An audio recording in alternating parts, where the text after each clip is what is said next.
Magkano mustasa mo kay Irina? Mukhang bagong angkat lang iyan ah. Napatingin si Irina sa nagsalita. Ang suki niyang si Manang Goreng. Abala sa pamimili ng gulay sa bangketa sa tapat lamang ng kalsada. 25 pesos lang yan, Manang Goreng. Pili lang kayo. Kakaangkat lang kanina at siguradong bagong pitas. Ngumiti siya habang inaayos ang mga carrots at patatas sa harapan. Nako, alam mo iha, sayang ka. Napailing ang matanda. May halong biro, ngunit totoo ang lambing sa tinig. Maganda ka. Hindi ka bagay rito sa maalikabok at mausok na palengke. Napatawa si Irina, isang maikling tawa na puno ng pag-iwas. Dito po ako kumikita, Manang. Dito rin po ako natutong tumayo sa sarili kong mga paa. Kung alam mo lang. Dagdag pa ni Manang Goreng habang maingat na pumipili ng mustasa. Ilang lalaki ang pwedeng mabaliw sa'yo kung nasa ibang mundo ka lang. Hindi po ako naghahanap. Sagot ni Irina habang ibinabalot ang gulay sa lumang dyaryo. At kung sakali man, ayokong puro salita lang. Madaling sabihin ng mahal kita, mahirap patunayan. Ngumiti ang matanda na tila sang-ayon sa sinabi ng dalaga. Matigas ang puso mo, iha. Hindi po. Maingat lang. Inabot niya ang supot at tinanggap ang bayad. Pagkatapos ay napalingon siya sa kalsada.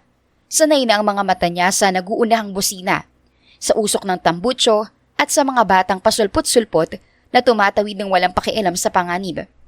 Ngunit biglang isang matinis at nakakabinging tunog ng preno ang pumunit sa ingay ng palengke. Sabay-sabay na napahiyaw ang mga tao. Sa gitna kasi ng kalsada, isang itim at mabilis na kotse ang biglang huminto. Umusok ang mga gulong nito habang ilang pulgada na lamang ang layo mula sa isang batang lalaking nakatayo. Tila napako sa kinatatayuan. Diyos ko, yung bata! Sigaw ng isang babae. Si Arby yun! Sigaw ng isa pa. Halatang kilala ang bata. Kunin niyo, dali! May nagutos mula sa gilid. Nanigas si RV. Namutla ang mukha nito. Nanginginig ang tuhod at parang nakalimutang huminga. Ang bitbit nitong plastik na supot ay nahulog sa kalsada. Gumulong hanggang sa ilalim ng kotse. RV! Sigaw ni Irina. Hindi na siya nag-isip. Iniwan niya ang pwesto at nabilis sa tumakbo patungo sa kalsada. Hinawakan niya ang braso ng bata at marahang hinila palayo sa sasakyan. Ayos ka lang? Tanong niya. Pilit pinapakalma ang nanginginig na bata. Tingnan mo ko, RV. Huminga ka. Tumango ang bata. Ngunit nagsimulang tumulo ang luha. Bumukas ang pinto ng kotse. Mula roon ay bumaba ang isang lalaking matangkad, naka-Amerikana at halatang sanay sa mamahaling buhay. Malinis ang sapatos, plansyado ang damit at malamig ang tingin sa paligid na tila istorbo lamang ang nangyayari. Di ka ba marunong tumingin?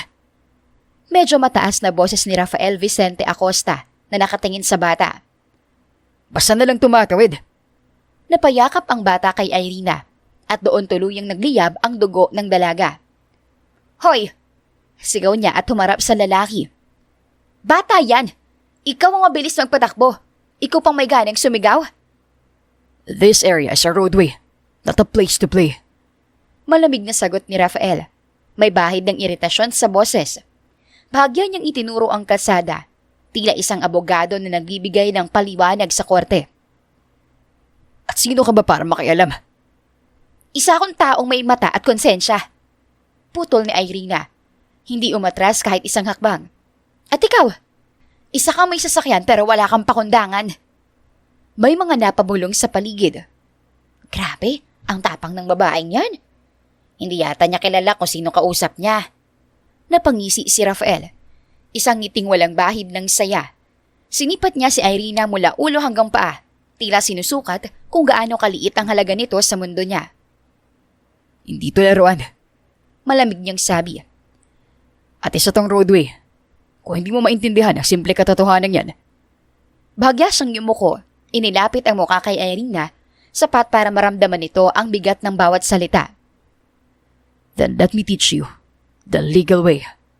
Ngunit, hindi pa man tuluyang lumalabas ang mga salitang nais niyang idagdag, Isang malakas na sampal ang dumapo sa pisngi ni Rafael.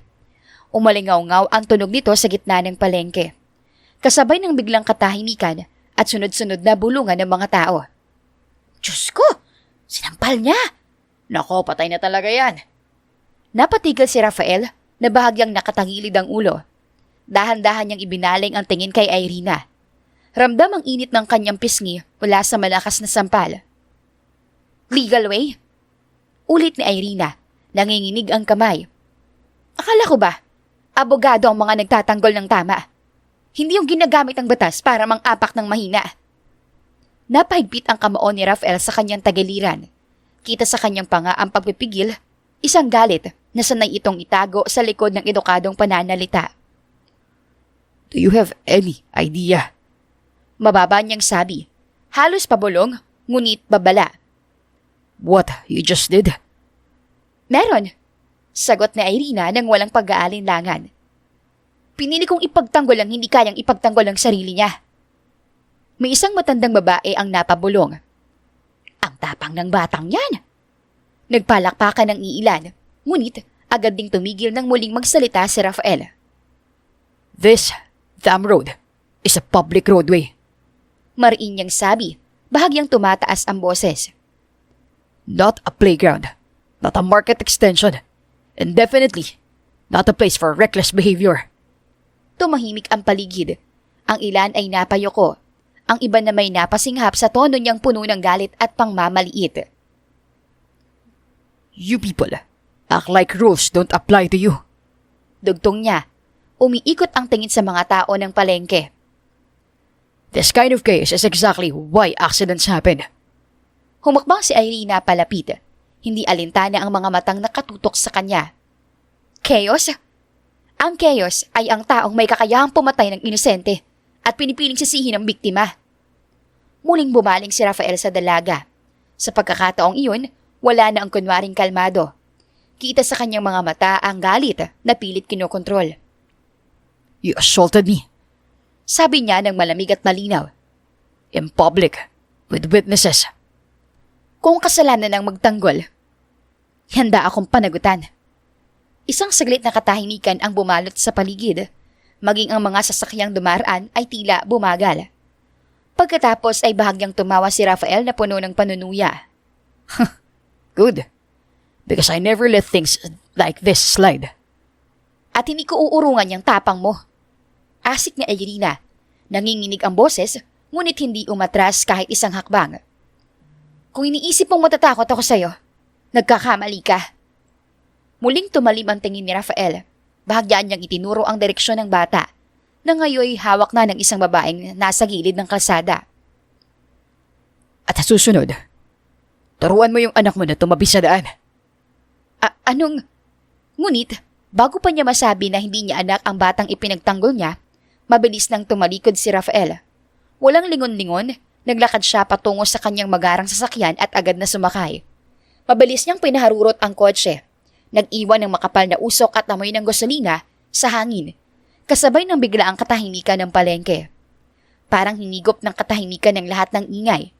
Nawalan ang boses sa mga busina, huminto ang bulungan, at ang mga matay kanina'y puno ng gulat, ngayon nakatingin kay Irina. Ayos ka lang ba, RV? May hinahong tanong ni Irina nang bumaling sa bata.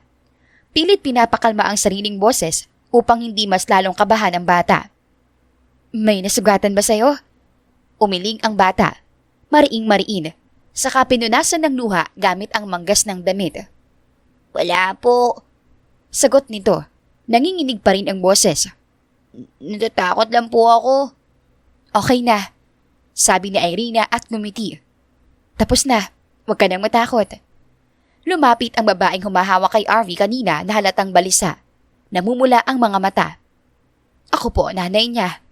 Sabi nito, bahagyang yumuyo ko. Maraming salamat po. Kung hindi dahil sa inyo, huwag na po. Mabilis na sagot ng dalaga. Bahagyang umiti upang pagaanin ang pakiramdam ng kausap. Kahit sino pong makakita, gagawan din ang ginawa ko. Ngunit, nag-alangan pa rin ang babae. Mahigpit nitong hinawakan ang balikat ng anak na parabang takot na baka mawala muli sa paningin niya. Pero pasensya na po, sabi ng ina ni RV. May halong kaba at hiya sa tinig. Nagkagalit pa tuloy kayo nun, nung mister na yon. Ayos lang po yun. Masyado rin po kasing mayabang eh. At hindi dapat ginagamit ang pera o posisyon para maliitin ng iba, lalo ng bata. Salamat po talaga. Mahina nitong sabi.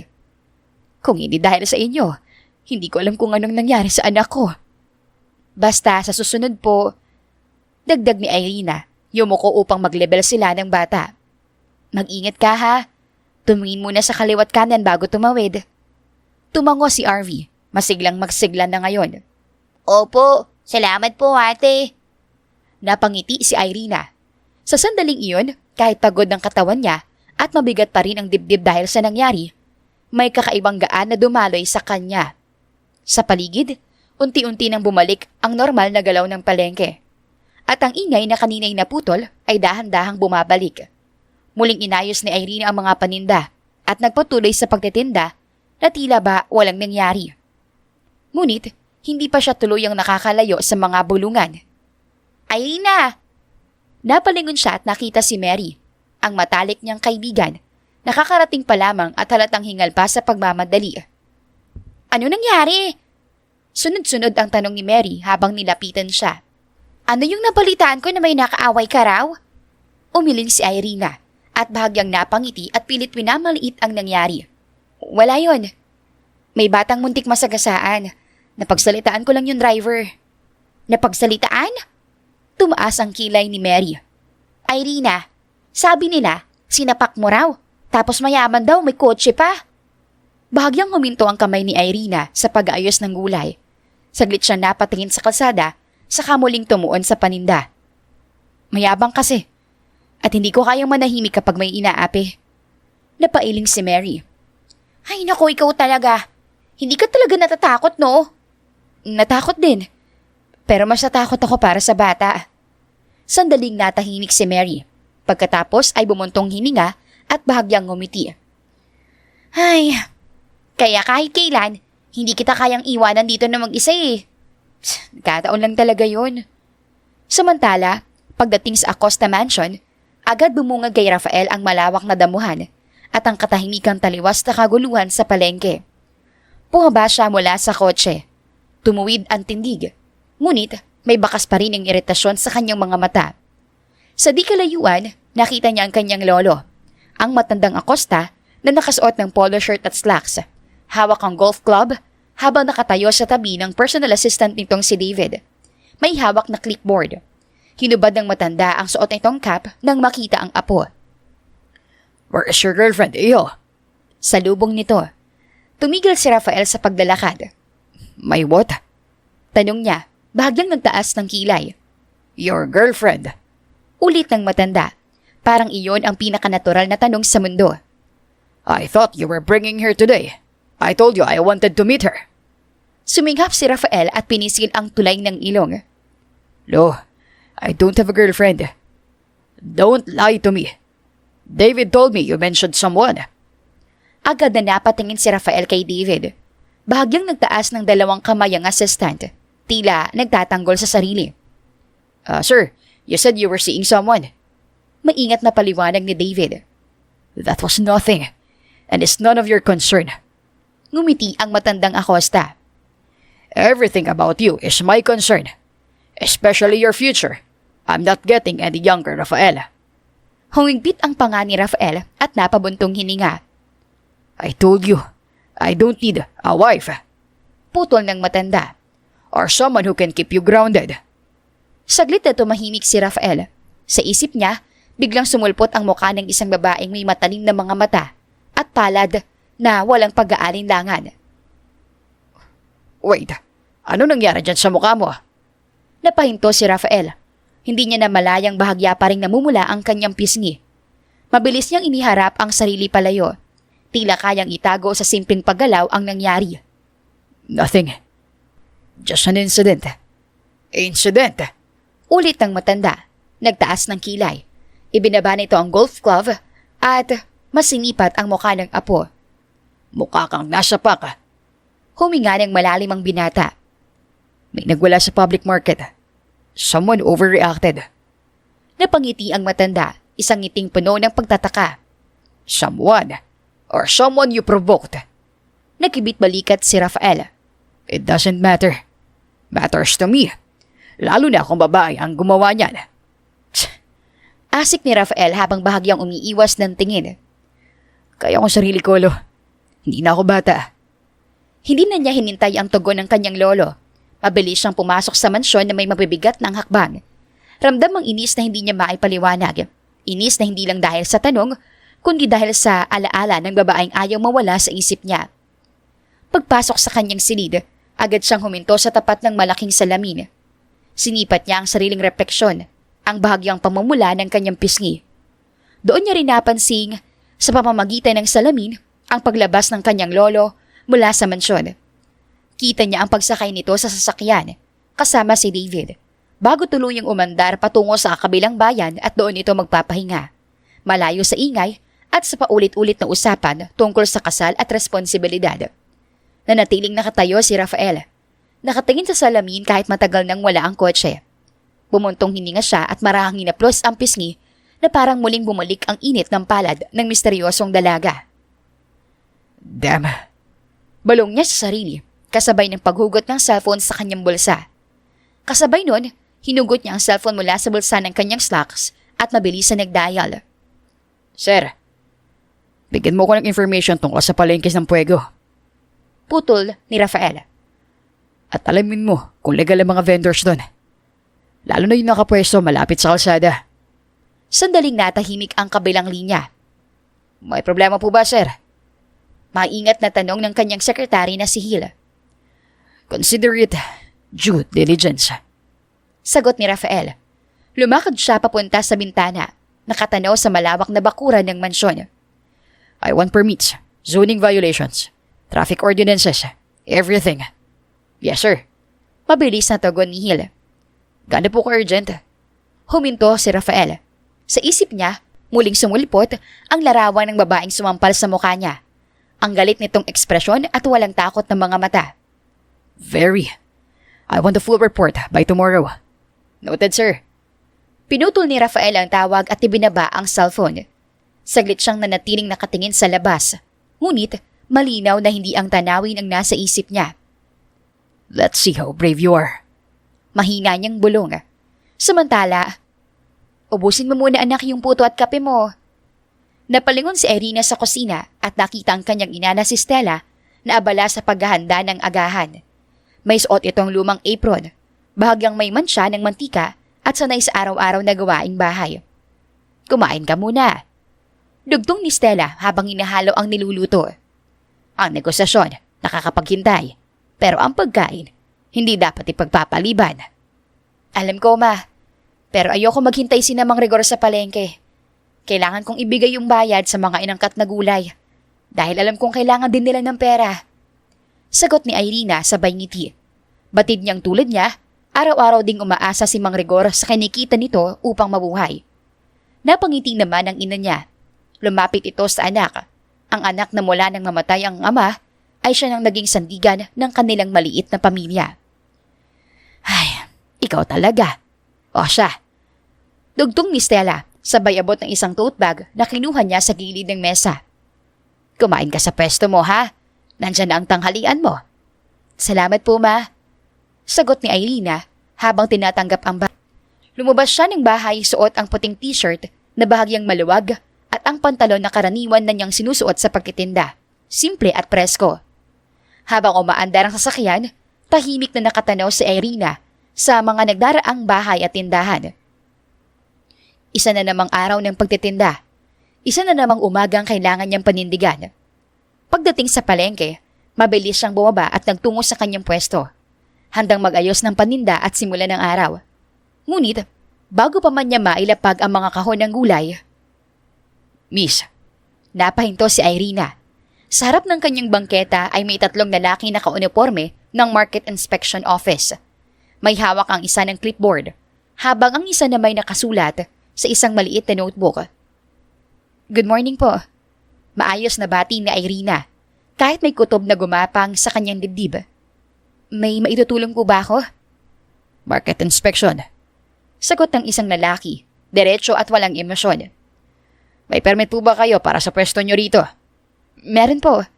Matagal na po ako nagtitinda rito. Nakafile po sa admin. Pakita po.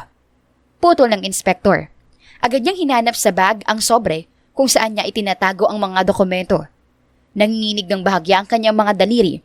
Ngunit, pinilit niyang manatiling kalmado at iniabot niya ang permit. Tahimik na sinusuri ang papel ng inspektor at kumunot ang noo nito. Miss, according to this, lampas po kayo sa allowed distance mula sa kalsada.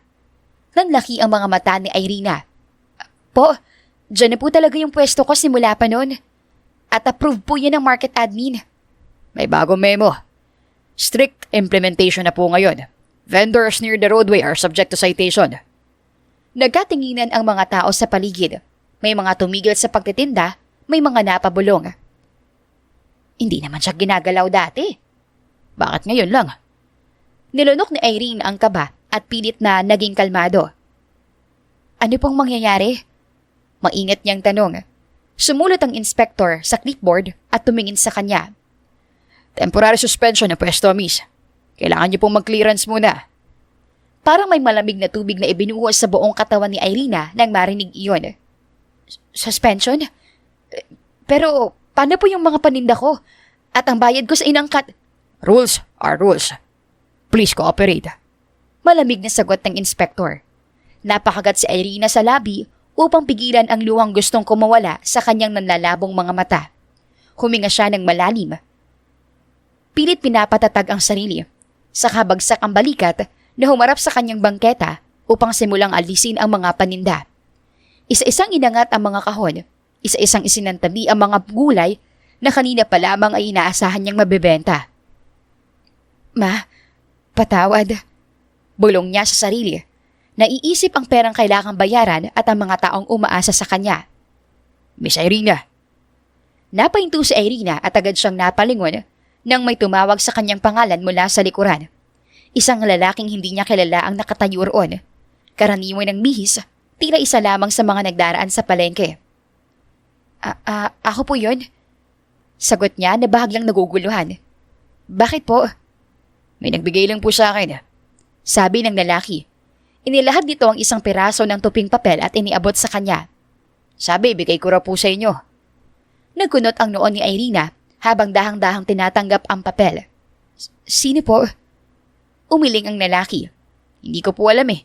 Basta po inabot na lang sa akin kanina. Bago pa siya makapagtanong muli, tumalikod na ang lalaki at nawala sa gitna ng mga tao. Nanatiling nakatayo si Irina, hawak ang maliit na papel. Nanginginig ang kanyang mga daliri habang dahan-dahan niya itong binubuksan. Isang maikling mensahe lamang ang nakasulat doon. Malinis ang sulat kamay. I told you I teach you the legal way. RVA. Parang may humigpit sa kanyang dibdib. Muling bumalik sa isip niya ang malamig na mga mata, ang mapanganib ng ngiti, at ang boses na puno ng yabang.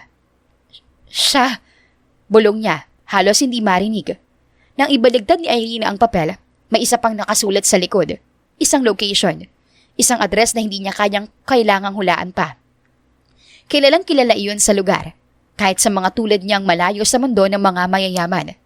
Acosta Mansion. Irina! Napalingon si Irina nang marinig ang sigaw ni Mary mula sa di kalayuan. Hoy! Saan ka pupunta? Ngunit, hindi na lumingon si Irina. Mahigpit niyang tiniklop ang papel, isinilid sa bulsa, at mabilis na humakbang palayo. Sa gilid ng kalsada, agad siyang humarang ng paparating na motor. Kuya, pwede pong sumakay. Mabilis niyang sabi. Tumigil ang motor. Saan po? Tanong ng matandang driver habang inaayos ang salamin. Hindi nagatubili ang dalaga. Sa Acosta Mansion po. Napalingon ang driver sa kanya, halatang nagulat. Acosta? Yung malaking mansyon sa may burol? Opo, doon nga po. Alam niyo po ba yon? Oo, at malapit lang naman yun dito. Sumakay si Irina at mahigpit na kumapit. Habang umaandar ang motor, iniwan niya ang palengke at ang mga panindang hindi na ibenta at ang takot na kanina pang gumugulo sa isip niya. Sa bawat ikot ng gulong, mas bumibigat ang tibok ng kanyang dibdib. Hindi niya alam kung tama ang ginagawa niya. Pero alam niyang hindi siya maaaring umatras. Ilang minuto lamang ang lumipas nang bumagal ang takbo ng motor. Dito na po tayo, miss. Sabi ng driver. Napatingin si Irina sa kanyang harapan. Tumambad ang isang napakalaking mansyon na tila isang kaharian na inukit sa gitna ng katahimikan. Mataas ang bakod na bakal. May mga bantay sa magkabilang gilid ng tarangkahan. At malawak ang damuhang tila hindi pa naaapakan ng ordinaryong tao. Napasinghap siya. Itong mundo niya. At wala akong kahit anong panangga rito. Bumaba siya ng motor at inabot ang bayad. Salamat po. Tumango ang driver. Bahagyang nag-aalala ang tingin. Ingat ka, miss. Ang driver at umalis. Tumayo si Irina sa harap ng tarangkahan. Ramdam niya ang bigat ng mga matang nakamasid sa mula sa loob. Huminga siya ng malalim at kumatok ng mahina sa una. Saka muling kumatok ng mas mariin. Ilang sandali pa, pumukas ang maliit na pinto sa gilid ng gate. Yes? Tanong ng gwardya. Sinusukat siya mula ulo hanggang paa. Ako po si Irina Gonzalez. Sagot ni Irina kahit nanginginig ang mga kamay niya. Hinahanap ko po si Rafael Vincent Acosta. Nagtaas ang kilay ng gwardya. May appointment po ba kayo? Walang pag-aalinlangan. Inilabas ni Irina ang tuping papel mula sa bulsa at bahagyang itinaas. Sabihin niyo po sa kanya. Sinunod ko lang ang imbitasyon niya. Tumigil ang gwardya, saka pumasok sa loob upang magtanong. Habang naghihintay, pinisil ni Irina ang papel sa kanyang palad. Hindi niya alam kung anong naghihintay sa kanya sa loob ng mansyon. Banta ba, pananakot o mas masahol pa. Huminga siya ng malalim. Ilang sandali pa'y bumalik ang gwardya. Pasok na po kayo, ma'am. Sabi nito, mas maayos na ang tono. Naghihintay na po si Mr. Acosta sa inyo. Kasabay ng mga salitang iyon, ay dahan-dahang bumukas ang malaking gate. Umalingaw-ngaw ang mahinang tunog ng bakal. Tila hudyat ng pagpasok niya sa isang mundong hindi kanya. Naglakad si Irina paloob. Bawat takbang ay mabigat. Sa loob ng bakuran, mas lalo niyang nakita ang lawak ng mansyon na ang maayos na hardin, ang marmol na daan at ang katahimikang nakapagpapahina ng loob. Dito po, sabi ng gwardya. Itinuturo ang pangunahing pinto. Tumango si Irina at huminto sandali sa harap nito. Binuksan ng gwardya ang pinto. Sa loob, malamig at tahimik ang mansyon. Sa dulo ng maluwag na sala, nakatayo si Rafael, na maayos ang suot, tuwid ang tindig at may mga matang tila matagal na siyang hinihintay. Nagtagpo ang kanilang mga tingin. Isang saglit na katahimikan ang namagitan sa kanila. Looks like you didn't back down after all. Huminga ng malalim si Irina. Ramdam niya ang lamig ng lugar. Ngunit, hindi niya hinayaang tumagos iyon sa kanyang tinig. Hinding-hindi. Hindi ako pumunta rito para umatras. Bahagyang ngumiti si Rafael, isang ngiting hindi umabot sa mga mata. I admire the courage. Sabi niya, dahan-dahang lumalapit. Most people would have stayed quiet or begged. Hindi ako ganun. At hindi rin ako natatakot sa'yo. You should be. You walked into my house. Dahil ikaw ang nag-imbita. Balik ni Irina. Inilabas ang tuping papel mula sa bulsa at iniharap sa binata. At dahil gusto kong matapos to. Sumulyap lamang si Rafael sa papel bago bumalik ang tingin kay Irina na may bahagyang ngisi sa kanyang labi. Isang ngiting puno ng panguuyam. At para ka namang daga. Napabilis na nagpunta nang tawagin. Sa sandaling iyon, tila may pumutok sa loob ni Irina. Sa isang iglap, nilamon niya ang distansya nilang dalawa. Mabilis siyang tumingkayad sa harap ni Rafael at kinuwelyuhan ito. Mariing hinila pababa ang suot nitong polo. Bawiin mo yan. Mariin niyang sabi. Mababa ngunit nanginginig sa galit ang boses. Huwag mo akong ituring na parang wala akong halaga. Nagulat si Rafael ng ilang mga segundo. Hindi dahil sa lakas ni Irina, kundi dahil sa tapang nitong humarap sa kanya ng ganon kalapit, ganoon kadiin. Alam mo kung ano ka? Isa kang pusang naghahanap ng biktima. Gumagamit ng batas at pera para ipakita na ikaw ang mas mataas. Mahigpit ang hawak na Irina sa kwelyo ni Rafael. Ramdam niya ang mabilis na tibok ng sariling puso. Hindi sa takot, kundi sa galit na matagal na niyang kinikimkim kanina pa. Dahan-dahang hinawakan ni Rafael ang kamay ni Irina. Hindi iyon marahas pero sapat para sabihin hindi gusto ang asal nito. Let go. Mariin niyang sabi. Hindi. Hindi. Hanggat hindi mo inaamin na mali ka. Napangisi si Rafael at bahagyang ibinaba ang tingin sa dalaga. Waray sinusukat ang tapang nito. You really are something else. Sabi niya, mababa ang boses. Do you have any idea how much trouble you're in right now? Alam ko. At nandito pa rin ako. Sagot ni Irina nang walang pag-aalinlangan. Napalunok si Rafael nang buwaba ang tingin niya sa namumulang mga labi ni Irina. Sa panginginig na pilit nitong kinokontrol. Isang segundo lamang iyon, ngunit sapat na para makaramdam siya ng kakaibang kaba na hindi niya maipaliwanag. This is stupid. Sa isip niya, She's supposed to be intimidated. You shouldn't be here. mariin niyang sabi. This isn't your world. Hindi. Sagot ni Irina at mas humigpit pa ang hawak sa kwelyo ni Rafael. Pero ikaw ang pumasok sa mundo ko nang ginamit mong kapangyarihan mo. Muling nagtagpo ang kanilang mga mata. Napakagat si Rafael sa ibabang labi. Isa pang kilos na hindi niya namalayang ginawa. Sa loob ng ilang segundo, tila nawala ang lahat ng tunog sa paligid. Hindi siya nakahinga ng maayos. Hindi dahil sa pagkakasakal, kundi dahil sa bigat ng presensyang nasa harap niya. Doon ay dahan-dahan niyang inangat ang kamay at hinawakan ang pulso ni Irina. Hindi niya ito tinulak. Kinuha lang niya upang maibaba. Let go. Mababa niyang sabi. Before you make this worse. Mas masahal pa rito ang ginawa mo. Balik ni Irina, hindi inaalis ang titig. Ginamit mong batas para ipakita na mas malakas ka. So, anong gusto mong gawin ko? Malamig na tanong ni Rafael, bahagyang itinaas ang baba. Humingi ng tawad sa anak mo. Parang may humampas na malamig na tingin sa dibdib ni Irina. Hindi ko anak ang batang yon. Mariin niyang sabi, bawat salita ay puno ng pagpipigil. At kahit sino pa siya, wala kang karapatang magsalita ng ganon. Bahagyang nagbago ang ekspresyon ni Rafael. Then why risk everything for him? Tanong niya na may halong iritasyon ang boses. Why walk into my house, knowing what I can do? Dahil may mga bagay na mas mahalaga kaysa sa takot. At dahil hindi ko kayang manahimik kapag may inaapi, kahit wala akong makuha kapalit. Sandaling tumahimik ang binata. Sa unang pagkakataon, wala siyang agarang sagot. Kung humingi ka ng tawad, hindi dahil sa bata, kundi dahil mali ang ginawa mo, baka doon pa lang tayo magsimulang mag-usap. Hindi mo ba kilala kung sino ako? Sigundan ni Rafael at nagtaas ng isang kilay. I'm a damned attorney. So what? Mabilis na sagot ni Irina, hindi nagpatinag. Mas lalong dapat mong alam mo ang tama. Saglit na napatigil si Rafael, hindi dahil wala siyang sagot, kundi dahil hindi niya inaasahan iyon. You think the law is about what's right? The law is about what you can prove. And right now, I can prove that you assaulted me, disrupted public order, and violated market regulations. Alam ko, kaya nga ako nandito. Hindi para magmakaawa, kundi para harapin ka dahil yun ang gusto mo. Naglakad si Rafael palapit, hanggang sa isang hakbang na lang ang pagitan nilang muli. Then listen carefully.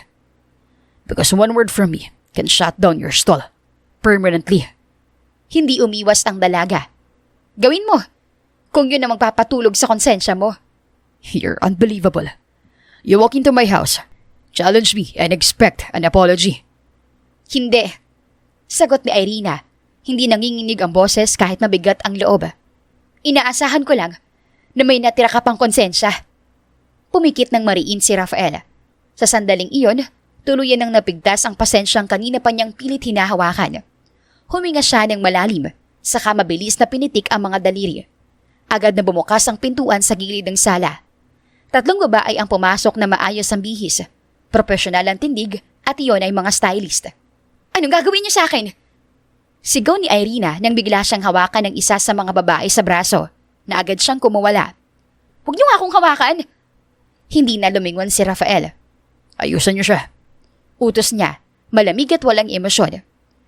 Siguraduhin niyong presentable siya. Rafael! Sigaw ni Irina, puno ng galit at gulat. Hindi mo ko pwedeng tratuhin na parang... We're done talking for now. Putol ni Rafael. If you want your stall back, cooperate. Walang nagawa si Irina kundi ang kumuyom ang mga kamao. Bago pa siya makapagsalita, marahan, ngunit mariing hinawakan siya ng 3 babae. Hindi marahas, ngunit sapat para hindi siya makawala. Sandali lang! Tangka niyang protesta. Miss, please. Mahinaong sabi ng isa sa kanila. Mas mabuti pong sumama na kayo. Dinala siya ng isang magarbong silid sa ikalawang palapag. Pagpasok pa lamang, sinalubong na siya ng malamlam na ilaw at ng amoy ng mamahaling pabango. Sa gitna ng silid ay isang malaking vanity mirror na napapalibutan ng ilaw. Puno ng make-up, hair tools at mga damit na maayos na nakasabit. Tila isang mundo na kailanman ay hindi niya ginagalawan o hindi nababagay. Samantala, Yeah, sagot ni Rafael sa kabilang linya. papunta na kami. Sa kabilang dulo ng tawag, maririnig ang masiglang boses ng kanyang lolo. Good. Sabi ng matandang Acosta. I'm already at the country house. Don't be late, iho. I won't. She will be with me. Tugon ni Rafael. Sandaling natahimik ang linya. She? Ulit ng matanda, may halong tuwa at interes. So you finally listened. Bahagyang pumikit si Rafael at pinasok ang kamay sa bulsa ng pantalon. Don't read too much into it, Lo. Tumawa ang matanda. As long as you bring her, then that's all I care about. Pinutol ni Rafael ang tawag at ibinaba ang cellphone. Huminga siya ng malalim at saglit na tumingin sa kisame. Tila pinipigilan ng isang bagay na ayaw niyang aminin. Sa isip niya, malinaw ang plano. Sinadya niyang guluhin ang bangketa. Sinadya niyang gamitin ang batas, ang impluwensya, ang kapangyarihan. Dahil alam niyang kakagat si Irina. Alam niyang hindi ito ang tipong tatahimik o uurong. Yun mismo ang gusto niya. Ngunit ang hindi niya maintindihan, bakit hanggang ngayon ay hindi pa rin mawala sa isip niya ang dalaga. Sa bawat sandaling pumikit siya, bumabalik ang itsura nito. Ang matatalim na mata, ang galit na walang halong takot, ang tapang na hindi niya kayang baliin. Paulit-ulit na umiikot sa kanyang isipan ang mukha ng dalaga. Tila ba hinahamon ng bawat lohikal na paliwanag na pilit niyang ikinakapit sa sitwasyon. This wasn't supposed to be personal. Mariing giit ng isip niya, ngunit naputol ang kanyang malalim na pag-iisip nang bumukas ang pinto. Sir, pumasok ang isa sa mga stylist na si Claudia. Maingat ang hakbang nito. Tila may bitbit na balita na hindi basta-basta. Tapos na po kami. She's ready. Napatingin si Rafael sa babae. Saglit siyang hindi nakapagsalita. Already? Tanong niya habang bahagyang napakunot ang noo. Opo, pero sir. She didn't make it easy. Dagdag nito bahagyang nag-aalangan. Isang sulok ng labi ni Rafael ang bahagyang umangat. I wouldn't expect anything less. Bring her to the living room. Utos niya. Yes sir. Tugon ni Claudia bago lumabas. Nanatili si Rafael sandali sa gitna ng silid. Inayos ang kwelyo ng kanyang damit at pinatag ang ekspresyon sa muka. Ibinabalik ang maskarang sanay niyang isuot. Samantala, bitawan niyo ako! Umalingaw-ngaw ang sigaw ni Irina sa napakalaking living room. Huwag po kayong mag-alala, miss. Sandali na lang po. Hindi. Putol ni Irina. Nanginginig sa galit ang tinig. Sa dulo ng sala, tumigil si Rafael sa paglalakad. Dahan-dahan niyang ibinaling ang tingin sa eksenang nasa harap niya at doon niya nakita si Irina. Nakatayo ito sa gitna ng napakalawak na living room. Suot ang isang puting bestida na mahigpit na yumayakap sa hubog ng kanyang katawan at ang mga stiletto na halatang hindi sanay sa kanyang mga paa. Ang buhok niya ay maayos na inayos. Ang mukha'y banayad ang ayos. Ngunit ang mga mata nag-aapoy sa galit. Maganda, hindi lang sa panlabas. Walang hiya ka? Sigaw ni Irina. Umalingaw-ngaw ang boses sa buong sala. Akala mo mabibili mo ko? Akala mo pwede mo akong bihisan at gawing laruan sa palabas mo? Nanatiling tahimik si Rafael. Hindi siya kumurap. Hindi rin siya agad nagsalita. Sa halip, pinagmasdan niya ang babaeng nasa harap niya. Ang babaeng kanina pa niyang sinusubukang ikahon, kontrolin, ilagay sa lugar. At bigo siya. Magpapanggap ka lang. Sabi niya, mariing ngunit kontrolado. Nang ilang minuto sa harap ng lolo ko. Pagkatapos noon, tapos na problema nating dalawa. Nanliit ang mga mata ni Irina. Yun na yun? Tanong niya, puno ng pagdududa. Ganun lang kadali para sa'yo? Hindi ito madali. Pero itong pinakamabilis. Bago pa siya makapagsalita muli, marahan ngunit mariing hinawakan ni Rafael ang kanyang pulso. Hindi masakit, ngunit sapat para ipaalala kung gaano kalaki ang agwat ng kapangyarihan sa pagitan nila. Rafael, maring sabi ni Irina, pilit hinahatak pabalik ang kamay. Bitawan mo ako! Ngunit, hindi na nakinig ang binata at doon na isinakay ang dalaga sa kotse. Patungo sa munting dinner na kailangan niyang daluhan. At para na rin matapos ang walang humpay na pangungulit ng kanyang lolo tungkol sa kasal, dates, fiancé at kung ano-ano pa. Magpapanggap ka lang. Mas malumanay na wika ni Rafael habang minamando ang sasakyan. Pumikit ng mariin si Irina. Wala na siyang nagawa. At pagkatapos, tanong niya, mababa ngunit matatag ang tinig. Titigilan mo na ako? Hindi ka na magpapakita sa buhay ko? Saglit na humigpit ang hawak ni Rafael sa manibela. Oo, Sagot niya matapos ang isang sandaling katahimikan. that's a deal. Dahan-dahang idinilat ni Irina ang mga mata at tumingin sa binata. At ang pwesto ko, ang kabuhayan ko. Ibinaling ni Rafael ang tingin sa dalaga. Sandali lamang pero sapat para makita niya ang seryosong ekspresyon sa mukha nito. Ibabalik.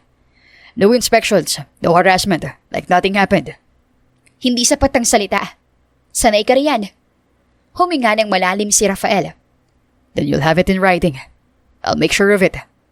Muling natahimik ang loob ng kotse. Humigpit ang pagkakahawak ni Irina sa sariling kamay. Hindi ito ang laban na gusto niyang piliin, pero ito ang laban na kailangan niyang tapusin.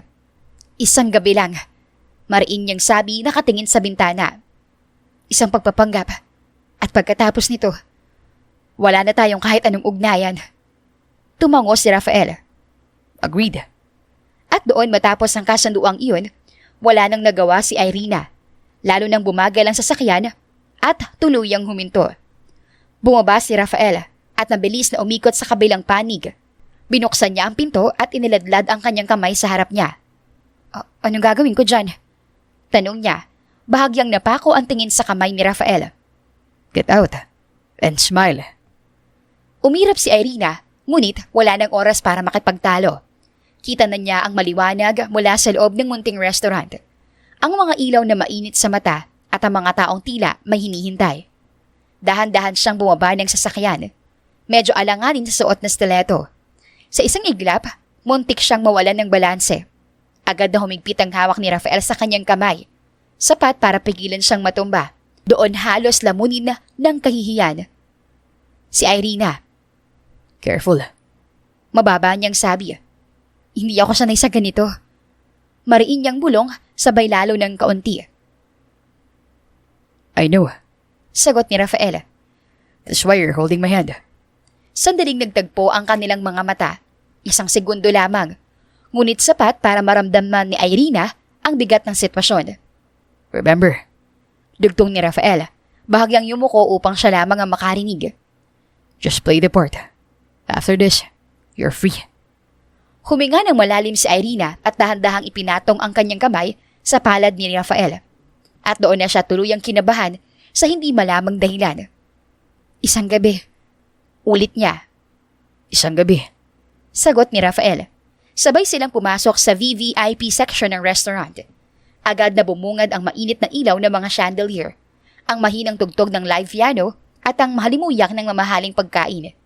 Tahimik ngunit elegante ang lugar. Isang espasyong halatang hindi basta-basta pinapasok ng kahit sino. Sa gitna ng mesa, nakaupo ang matandang Acosta. May hawak itong wine glass. At nang makita ang dalawa, ay agad na lumiwanag ang muka. Rafael, finally! Masiglang bati nito.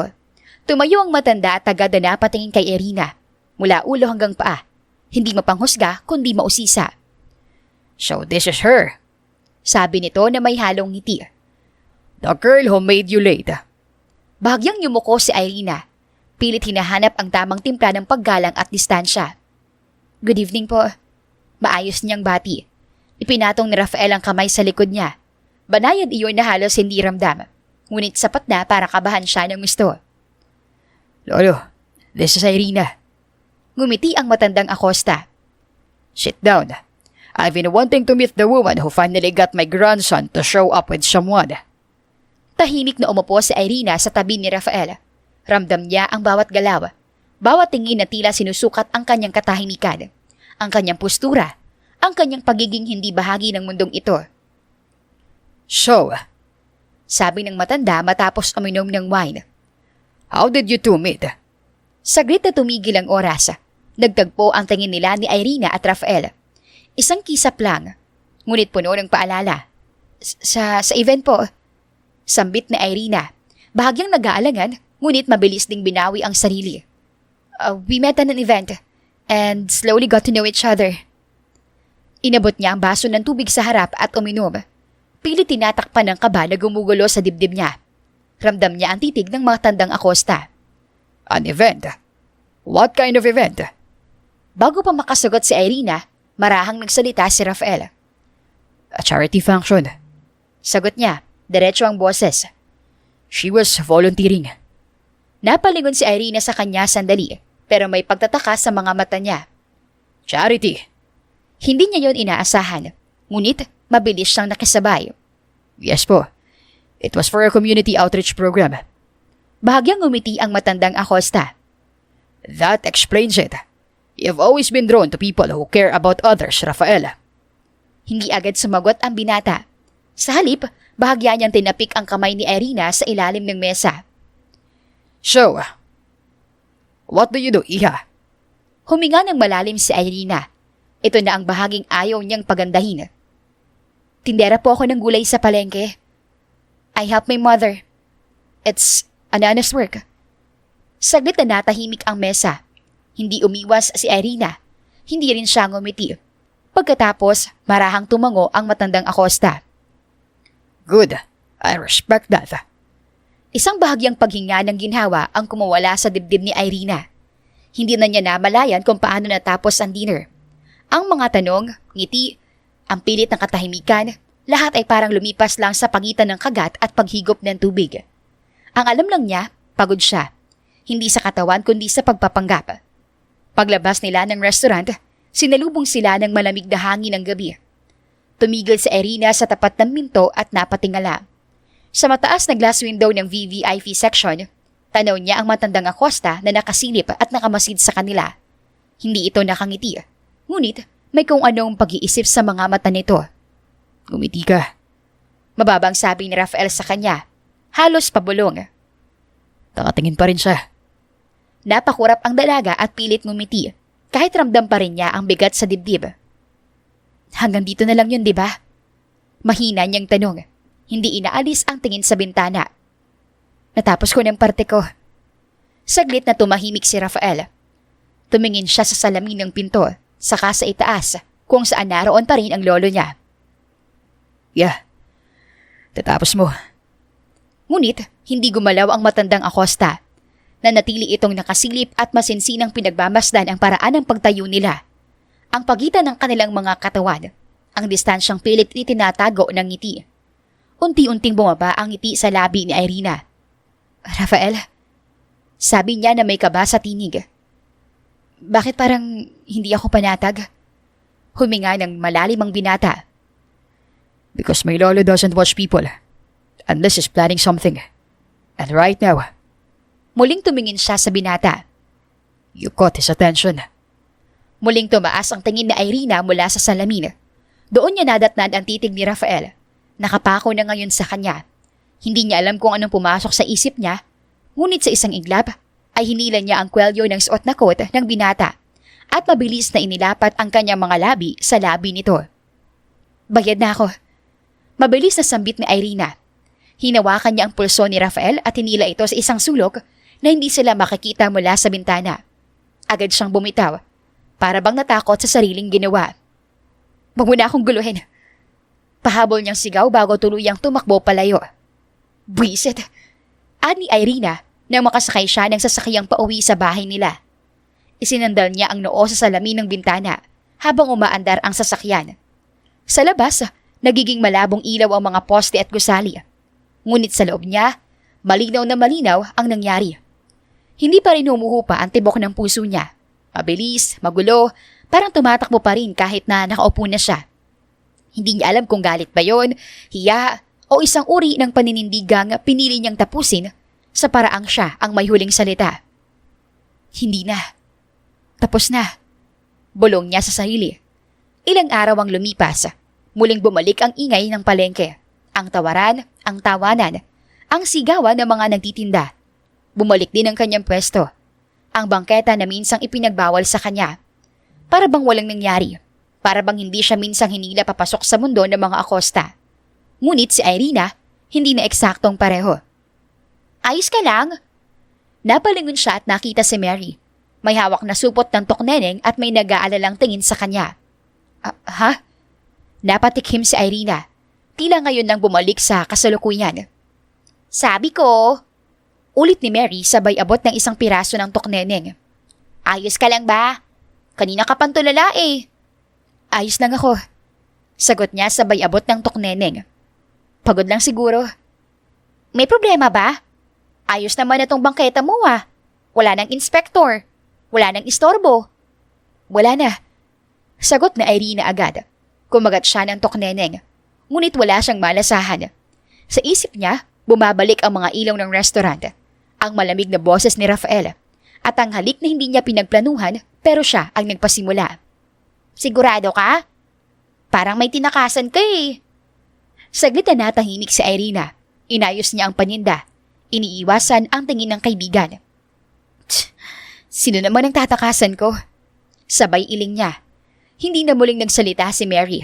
Ngunit hindi rin nawala ang mapanuring tingin nito. Lumipas ang maghapon na abala si Irina sa bangketa. Dumaan ang mga suki, nauubos ang ilan ng mga paninda niya. At unti-unting humupa ang ingay ng palengke. Nang halos wala na ring tao, napagpasyahan na niyang magligpit. Ngunit, bago pa man siya makapagsimula, pumatak ang ulan. Ano ba yan? Reklamo niya habang mabilis na kinukuha ang trapal upang takpan ang mga paninda. Pero ilang patak pa lang ang bumabagsak, ngunit biglang nawala na. Hindi na tumatama ang ulan sa kanyang ulo. Napahinto si Irina. Nagtaka siya. Doon ay dahan-dahan siyang napatingala. At doon, isang payong ang nakataas sa ibabaw niya. Isang kamay ang may hawak nito. Isang lalaking matangkad, pormang ang suot kahit nasa gitna ng palengke, at may mga matang hindi niya kailanman makakalimutan. Ikaw? Bulalas ni Irina. Gulat at galit ang sabay na gumuhit sa kanyang muka. Si Rafael Vincent Acosta. Nakatanyo roon. Tila ba ang ulan ay wala lang sa kanya. Nakatingin siya kay Irina. Hindi malamig, hindi mapanghamak, kundi parang matagal na niyang hinahanap ang babaeng nasa harap niya. Well, Bahagyang tumikhim si Rafael. Itinatago ang sarili sa likod ng kalmadong tinig. nadaanan lang kita. Nakita kitang nababasa ng ulan. Alam niya. Alam nilang pareho. Kasinungalingan iyon. Talaga? Sa dami ng pwedeng daanan dito ka pa napadbad? Humigpit ang hawak ni Irina sa trapal. Basa na ang laylayan ng kanyang damit. Ngunit, mas mabigat ang pakiramdam ng puso niya. Akala ko ba, tapos na tayo? Hindi ba malinaw ang sinabi ko? Saglit na tumahimik si Rafael. Hindi niya inalis ang payong at nanatiling malapit sa dalaga. Tapos na yung kasunduan. Oo. Kung ganon, bakit nandito ka? Balik na Irina. Tinaasan si Rafael ng tingin. Tumama ang ulan sa payong. Mas malalakas ngayon.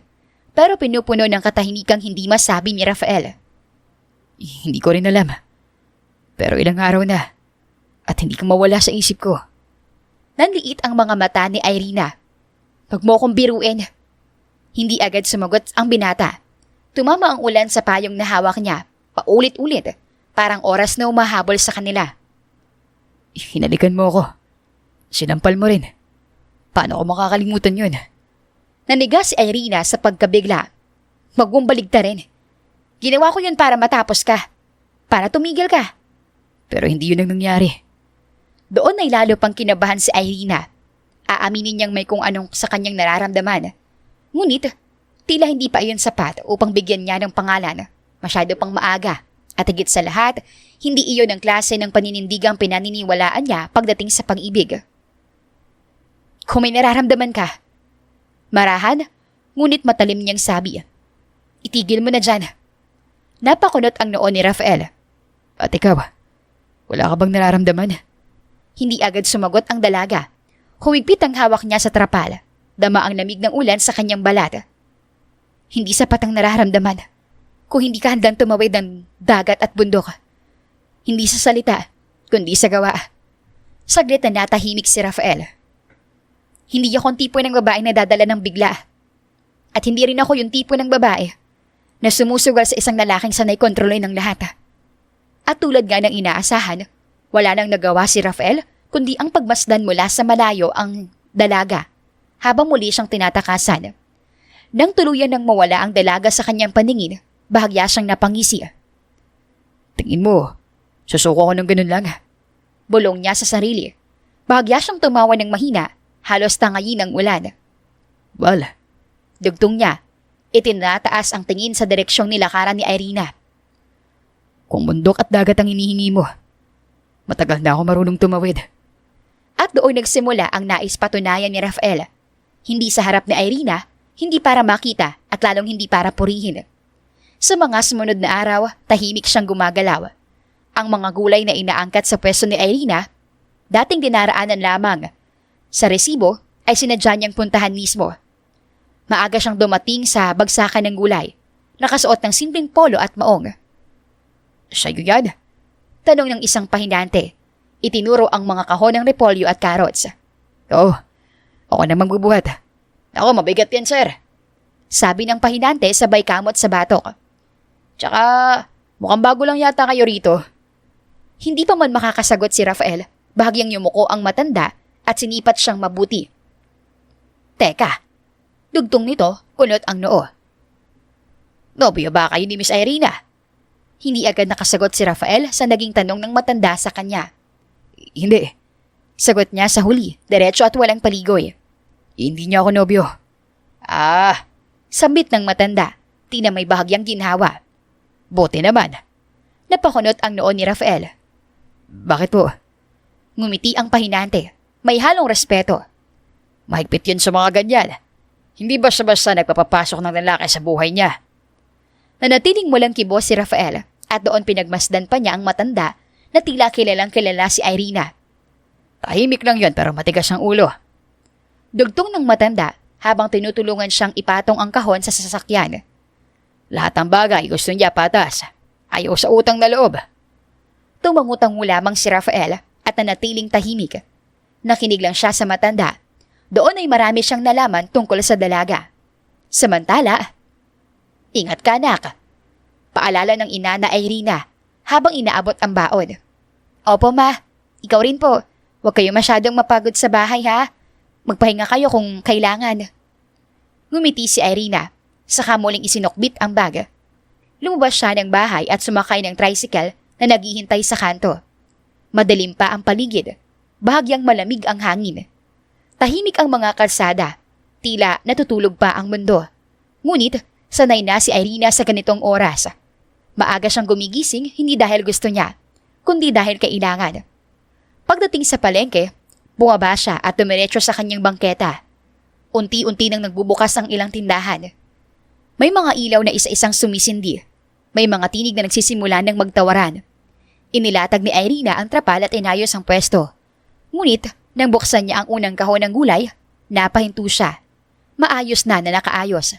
Sariwa ang laman at may maliit na resibong nakasuksok sa gilid. Kumunot ang noo niya. Bakit parang mas maagang delivery ngayon lagi? Bulong niya sa sarili. Ngunit, napahinto si Irina nang sa gilid ay lumabas si Rafael. Na siya ring nagulat sa maaga nitong pagdating. Anong ginagawa mo rito? Bahagyang inilapag ni Rafael ang kahon sa tabi. Tila nag-isip muna kung magsisinungaling ba siya o magsasabi ng totoo. Tumutulong lang sa mga nag-deliver. Tumutulong? Ulit ni Irina, hindi makapaniwala. Ikaw? Oo, wala nang iba. Saglit na natahimik ang dalaga. Pinagmasdan niya si Rafael. Ang mga kamay na may bahid ng dumi, ang manggas na bahagyang nakarolyo. Huwag mo nga akong lokohin. Anong kapalit nito? Wala. Hindi ako nandito para kausapin ko o magpumilit. Hindi rin para humingi ng kahit ano. Bakit ka nandito? Huminga ng malalim si Rafael. Dahil sinabi mo, hindi ka nadadala sa salita at ayaw mo sa utang na loob. Nanliit ang mga mata ni Irina. At akala mo ba, babaguhin niya ng sinabi ko? Hindi. Hindi ko rin inaasahan. Saglit na tumahimik ang palengke sa pagitan nila. Ang mga kahon ng gulay, ang malamig na hangin ng umaga, ang araw na unti-unti palang sumisilip. Hindi mo kailangang gawin to. Mahina, ngunit mariing sabi ni Irina. Alam ko, pero pinili ko. Naupo si Rafael. Sa gilid at doon mas nanlaki ang mata ni Irina. Huwag mo sabihin, Maghihintay ako hanggang sa matapos ka. parang may kumabog sa dibdib ng dalaga. Hindi kita inaanyayahan. At hindi ko kailangan ng bantay. Hindi rin ako bantay. At hindi rin ako tutulong kung ayaw mo. Kung ganon, tanong ni Irina, pinipigilan ng sarili na magalit at kabahan. Bakit ka nandito? Saglit na natahimik si Rafael. Sa unang pagkakataon, wala siyang agad na sagot. Dahil ito, ang mundo mo. At kung gusto kong patunayan ng sarili, o ang kahit ano, dito ako dapat magsimula. Hindi sa harap mo. Hindi sa salita. Tahimik na pinagmamasdan siya ni Irina. Ang lalaking kaharap niya ngayon ay hindi ang abogadong mayabang. Hindi ang lalaking may hawak ng batas. Ngunit, isang taong handang maupo sa gilid ng bangketa, maghintay at mapagod. Huwag mong asahan na magbabagong isip ko. Babala niya. Tumango si Rafael. Hindi ko inaasahan. At doon nagsimula ang lahat. Araw-araw, tahimik na dumarating si Rafael sa palengke. Minsan mas maaga pa kaysa kay Irina. Binubuhat niya ang mga kahon ng gulay, inaayos sa mga paninda, at tumutulong sa mga pahinante nila na tila matagal na niyang kakilala. Wala siyang hinihinging kapalit. Kung minsan, uupo lang siya sa gilid ng bangketa at nagpapahinga. Nagmamasid, naghihintay. Hindi siya nagtanong kung kamusta ang loob ni Irina. Hindi siya nagpilit ng usapan. Hindi rin siya nagbanggit ng nakaraan. Kumain muna tayo. Bahagyang napahinto si Rafael. Nakaupo pa rin siya sa gilid. Ngunit, iniangat ang tingin kay Irina. Naabala pa rin sa pag-ayos ng paninda. Hindi siya lumilingon. Nagugutom ka na? Tanong niya habang dahan-dahang tumatayo. Hindi pa naman. Sagot ni Irina, pilit casual ang tono. Pero ito, inilabas niya ang supot na hawak na may bahagyang singaw pa ng init ng pandesal. Bumili ako ng pagkain sa Fuerto. Kainin natin doon sa tabing dagat. Napatingin si Rafael sa supot, saka muli kay Irina. Hindi siya nagsalita agad na parang sinusukat kung totoo ba ang narinig niya. Tayo? Maingat niyang tanong. Tumango si Irina, saka mabilis na ibinaling ang tingin sa ibang direksyon. Kung gusto mo lang, kung ayaw mo, Gusto ko. sagot ni Rafael agad. Natigilan si Irina. Bahagya siyang napangiti, halos hindi niya namamalayan. Hindi niya alam kung bakit niya iyon inalok. Hindi niya alam kung bakit ngayon ay parang may espasyo na si Rafael sa puso niya. Let's go. Okay, si Irina. Hindi na sila nagsalita pa. Tahimik nilang isinara ang bangketa ng maingat. Parang ayaw guluhin ang sandaling iyon. Naglakad sila palabas ng palengke habang unti-unting umuho pa ang ingay sa likuran nila. Sa Fuerto, sinalubong sila ng amoy ng dagat, ng malamig na simoy ng hangin. Hapon na, at ang araw ay dahan-dahang lumulubog na may kahel at ginto ang langit. Parang ipinipinta ang dagat sa harap nila. Umupo sila sa bukanan ng dagat. Nadangka lamang ang pagitan ng layo sa bawat isa at iniabot ni Irina ang supot. Mainit-init pa, sabi niya. Salamat. Sagot ni Rafael kahit pa hindi pamilyar sa kanya ang pagkain. Kumain sila ng tahimik sa una. Ang tunog lang ng alon ang pumupuno sa pagitan nila. Walang tanong, walang paliwanag, walang kailangang sabihin. Hindi mo kailangang gawin to araw-araw. Biglang sabi ni Irina, nakatingin sa dagat. Alam mo yun, di ba? Gusto kita. Marahang sabi ni Rafael, tila maingat sa bawat salita. At hindi ko naman batid kung hanggang saan ang pwede kong hilingin. Napalingon si Irina sa binata. Bahagyang nagulat sa pagiging diretsyo nito sa nararamdaman nito. Hindi kita hihingan ng sagot. Hindi rin kita hinihila palapit. Gusto ko lang maging malinaw. Tahimik ang dagat. Paulit-ulit hangampas ng alon sa pampang. Delikadong mga salitang yan. Madaling sabihin, mahirap panindigan. Tumango si Rafael at bahagyang humapyos ng tingin sa dalaga. Kaya hindi ko inuulit. Mas gusto kong ipakita. Sa akin, ang pag-ibig, hindi minamadali. Hindi rin sinusugal. Kailangan mo ng patunayan. Sa panahon. Handa ako maghintay. Kahit hindi ko alam kung kailan o kung may patutunguhan. Huminga ng malalim si Irina at muling tumingin sa dagat. Hindi kita pinapangakuan. Pero, hindi rin kita tinataboy. Pero nais ko nang huminto ka sa panliligaw.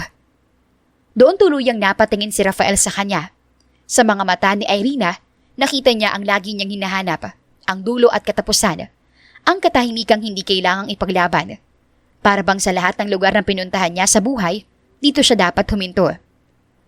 Huminto? Halos hindi mabigkas ni Rafael. Tila natanggalan ng hangin. Oo. Bahagya siyang ngumiti habang humahaplos ang malamig, ngunit malambing na hangin sa kanyang mukha. At sumasabay ang mahabang buhok niya sa sayaw ng dapit hapon. Walang pag-aalinlangan sa kanyang tinig, pero wala ring pinto na tuluyang isinara. Dahil mula ngayon, marahang dugtong ni Irina, nakatingin pa rin sa dagat. Hindi mo na kailangan manligaw. Dahil sinasagot na kita. Doon tuluyang tumigil ang mundo ni Rafael. Halos hindi siya humihinga. Parang biglang nawala ng tunog ang alon, ang ihip ng hangin, ang lahat ng ingay na pumupuno sa kanyang paligid. Tanging ang tinig ni Irina ang nanatiling malinaw at totoo. Ha? Mahina niyang sambit. Parang natatakot na baka mali ang narinig niya. Lumingon ang dalaga kay Rafael. Wala roon ang ngiting mapaglaro o paasa. Naroon ang ngiti nitong bihira niyang makita. Sabi ko, gusto rin kita. At naisip kong hindi na siya pinatapos pa ni Rafael. Sa isang iglap, inilapat niya ang sarili at niyakap si Irina na mahigpit. Ngunit maingat. Para bang natatakot na baka mabasag ang sandaling iyon kapag napasobra ang lakas. Salamat. Bulong ni Rafael sa kanyang balikat. Sa pagkakataon. Nanigas si Irina sa una, gulat sa biglang init ng yakap. Ngunit maya-maya, dahan-dahan niyang iniangat ang mga kamay at ibinalot ang mga iyon sa likod ni Rafael. Hindi ako naniniwala sa pag-ibig noon. Sambit ni Irina. Pumikit, halos idikit ang noo sa balikat ng binata. Pero, kung ikaw ang pag-ibig na yon, paniniwalaan ko. Parang may humigpit sa dibdib ni Rafael. Hindi siya agad nagsalita. Hinigpitan lang niya ang yakap na hindi para angkinin, kundi para iparamdam kay Irina na dalisay ang intensyon niya. Aalagaan ko yan. Hindi ko sasayangin. Dahan-dahan silang naghiwalay, sapat lang para magkatitigan. Ang dapit hapon ay patuloy na lumulubog. Pinipinta ang dagat ng kulay ginto at kahel. Hindi ko alam kung saan tayo dadalhin nito. Pero, kung saan man yun, handa akong sumama. Hanggat pareho tayong totoo sa bawat isa. Mahal na mahal kita. Bulong ni Rafael. Dahan-dahan niyang hinaplos ang pisngi ni Irina. Parang sinisiguro muna kung totoo pa rin ang sandaling iyon. Na hindi ito guni-guni. Hindi pa naginip na mawawala pagmulat niya.